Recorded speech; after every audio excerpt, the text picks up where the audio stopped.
Hello and welcome to the Slovak Snapshots podcast, created by Aktuality.sk. My name is Zorislav Poliak, and I'm bringing you the most captivating and important stories from across Slovakia. Each week we'll dive into the headlines that matter, from breaking news to heartwarming stories. So, whether you're local or a global listener interested in Slovakia, we got you covered.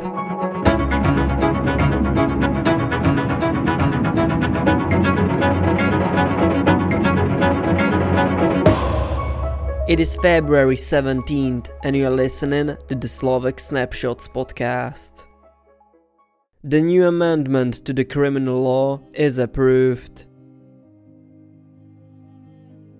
The approval of the controversial amendment to the criminal code was accompanied by applause from coalition members of the parliament. Although they managed to push the proposal through the parliament after months of dragging their feet, the whole process is not yet in its final stages. President Zuzana Čaputová hinted at this immediately after the vote. "I will consider all other options for my action, with the sole aim of ensuring that this law doesn't come into force at all," she told the coalition members of the parliament. Lower penalties for corruption, shortened statutes of limitations, a huge reduction in sentences for property crimes, and the abolition of the Special Prosecutor's Office are expected to take effect on March 15. If this happens even for a minute, many crimes and big cases will be time-barred. After any law is passed by the National Council, the President has the right to veto the law within 15 days and return it to the National Council with President's comments. The coalition can reject them and disregard the veto with a minimum of 76 votes. Or it can accept the President's comments, which doesn't seem likely in this case. The coalition had no difficulty in finding enough votes to pass the amendment,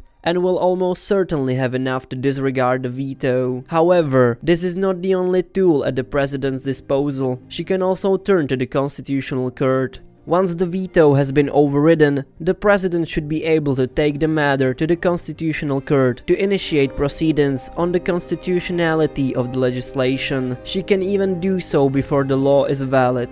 The Constitutional Court has the option of granting the motion to suspend the effectiveness of the amendment. However, this is an exceptional step, which the court does only in cases where the legislation threatens to have an irreparable consequence. The last day of debate in Parliament before the vote was very heated and full of emotions. This is mainly because the opposition has noticed that in addition to reducing the time limits for property offences, the government also wants to reduce the limitation periods for rape from 20 years to 10 years.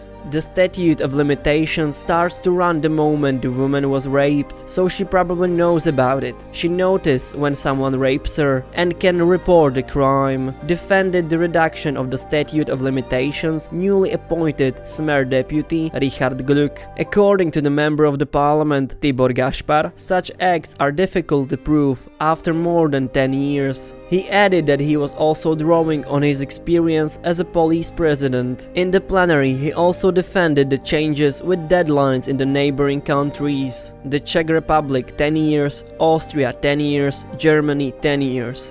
Gašpar added. Attorney Matúš Kanis, who has been working on the topic of sexual and domestic violence for years, says this is not true. We can't take the name of the crime and look at how it is elsewhere. It doesn't fit. He explains that the laws are different and the definitions vary. What is defined as a rape in our country is only in the second paragraph of the section in the Czech Republic, and there the statute of limitation is already 15 years. The opposition parties, Progressive Slovakia, Freedom and Solidarity, and Christian Democratic Movement, are criticizing an amendment to the criminal code that would decrease the statute of limitations in cases of rape and sexual abuse of minors. Member of the parliament Zuzana Števulova from Progressive Slovakia pointed out that the coalition cares so much about their immunity that they don't hesitate to prevent any hope of justice for victims of sexual crimes. Member of the parliament Martina Holečková also criticized the reduction of the statute of limitations. It is a mockery to all victims who have experienced sexual violence, Holečková said.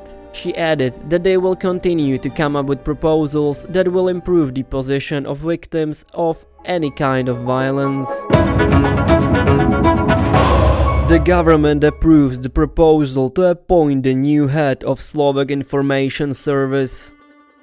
The government has decided that Pavel Gašpar, the son of former police president and current Smer party member of the parliament, Tibor Gašpar, should be appointed a director of the Slovak Information Service, SES. The position of SES director is appointed by the president on the proposal of the government, and since the position was empty, the government proposed Pavel Gašpar. Prime Minister Robert Fico is to submit this proposal to the president. The president's spokesman Martin Strižinec said that the change in SES leadership is not a priority now, and the head of the state was not informed about the nomination in advance. According to him, any personal nomination shouldn't jeopardize the position of the SES or the exchange of information with foreign partners. Pavel Gašpar is a lawyer, attorney at law, and currently State Secretary of the Ministry of Justice, who used to meet with the top leaders of the Smer party and the mobster Miroslav Böder at a hunting cabin in Čifare, which was backed by the National Criminal Agency. Gašpar's indictment concerned the crime of perjury and perjury in preparation. However, the supervising prosecutor dropped the charges a few weeks later and discontinued the prosecution of the case. Minister of Interior Matúš Šutaj Eštok responded that Pavel Gašpar was qualified. He also stated that it was a good nomination and said that he didn't follow the conspirational media about the statements made by Gašpar at the hunting cabin in Čifare. In order to make clear what the statements are about, we select a few from the words of Pavel Gašpar.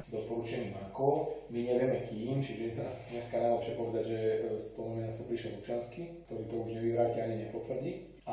The best thing to say today is that Milan Lučanský came up with a nomination who will neither refute nor confirm it anymore, and my father and Norbert Böder basically just brokered the meeting with František Imrece, because Nora Böder knew Ľudovít Mako from the private sector. The father knew Imrece, there was a meeting where he was introduced to Mako, and Mako went his own way. Pavel Gašpar proposed to throw the nomination of the repentant Ľudovít Mako on former police president Milan Lučanský, who committed suicide while in custody. It should be said that it was the Smer party that used the suicide politically, accusing the government of inhuman behavior and pointing the crowds into not believing that General Milan Lučanský should have killed himself. Another of the statements on the address of the special prosecutor Daniel Lipšic: when they get convicted, I'm going to kill Lipšic, I guarantee you, I will chop his head off. Another of the statements on the address of Robert Kaliňák: here he will talk about the family. I would stick the fork in his forehead. He was here today to put this emotional bullshit, and he thought we were going to have a meltdown here now. Fuck ass. The dirty gypsy. One of these days I'm gonna beat him up. I'm going to push him off the bike horribly. I'm going to give him such a headbutt. Pavel Gašpar threatens further. According to Justice Minister Boris Susko, Gašpar is a hard-working man and he is sorry to see him leave the post of the State Secretary. He considers him a suitable candidate because he has no ties to the Slovak Information Service and has managerial skills. Reactions to the nomination of Pavel Gašpar are mixed. Some politicians express concern about his experience and possible influence on the SES, while others consider him a qualified candidate. Controversial statements made by Gašpar in the past raise questions about his suitability for the position. The nomination of Pavel Gašpar as a head of the SES is another in a series of fishy nominations by this government. We cannot tell from his CV whether he has any experience of the intelligence services at all. We doubt that he will be accepted by the international intelligence community, in which the Slovak Information Service already has a very distorted credit, said Milan Majerský, chairman of the Christian Democratic Movement. According to the head of Progressive Slovakia, Michal Šimečka, the nomination of Gašpar is scandalous. He has no qualifications for the position, but he will be more than willing to carry out the wishes of Robert Fico and his associates to ensure immunity and persecute political opponents, said Chairman of Progressive Slovakia and Deputy Speaker of Parliament Michal Šimečka. At the same time, Slovak Information Service will lose all credibility in the eyes of our partners. That is the essence of this government. They are ready to harm Slovakia's interests at any time if they help themselves even a little bit, Šimečka added.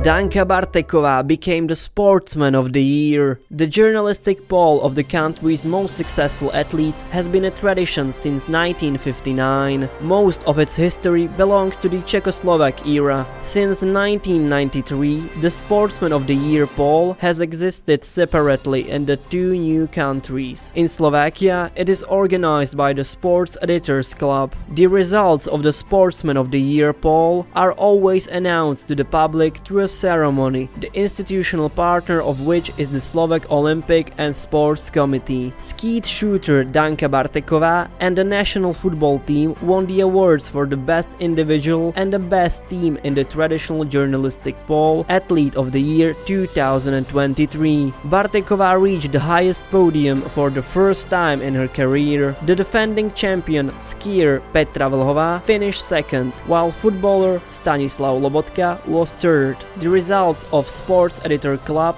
were announced at the gala dinner at the Opera House of the Slovak National Theatre in Bratislava. Barteková is the first female skeet shooter in history to win the world and European titles in 1 year. The gold from Baku was also decorated with a ticket to the 2024 Olympic Games in Paris and the bronze from the team competition. With her teammates, she also achieved the same valuable medal at the European Games at the shooting range in Wrocław. She won the dress rehearsal for the 2024 Olympic Games and set a qualifying absolute world record by shooting all 125 pigeons in the World Cup competition in Doha. Alongside her sporting career, she also managed to fulfill her duties as a member of the International Olympic Committee and Vice President of the Slovak Olympic and Sports Committee. Barteková received 1187 points, Vlhová 1115 points. I admit that I didn't dare to even think about dethroning Petra Vlhová. In previous years, I gave more awards than I accepted. I only started thinking about winning the poll after the European Championships. Then I started to realize that this is a really strong year and my achievements could resonate, Barteková said at the ceremony. The best 10 Slovak athletes after skeet shooter Danka Barteková, skier Petra Vlhová and footballer Stanislav Lobotka were also water slalom racer Eliška Mintálová, motorcycle racer Martin Vaculík, athlete Victoria Foster, footballer David Hansko, shooter Marián Kovačovci, ice hockey player Nela Lopušanová and sprinter Jan Volko. Never boring Slovakia. Did you know that the two cities held the world record for the shortest international flight? One of them was Bratislava, the other one was Vienna. Flyniky, a Vienna-based airline, once ran the shortest international air service in the world. It was a 30-mile trip from the Austrian capital to the Slovak capital. Since Vienna and Bratislava are the closest capitals in Europe, it only makes sense that they discontinued the flight.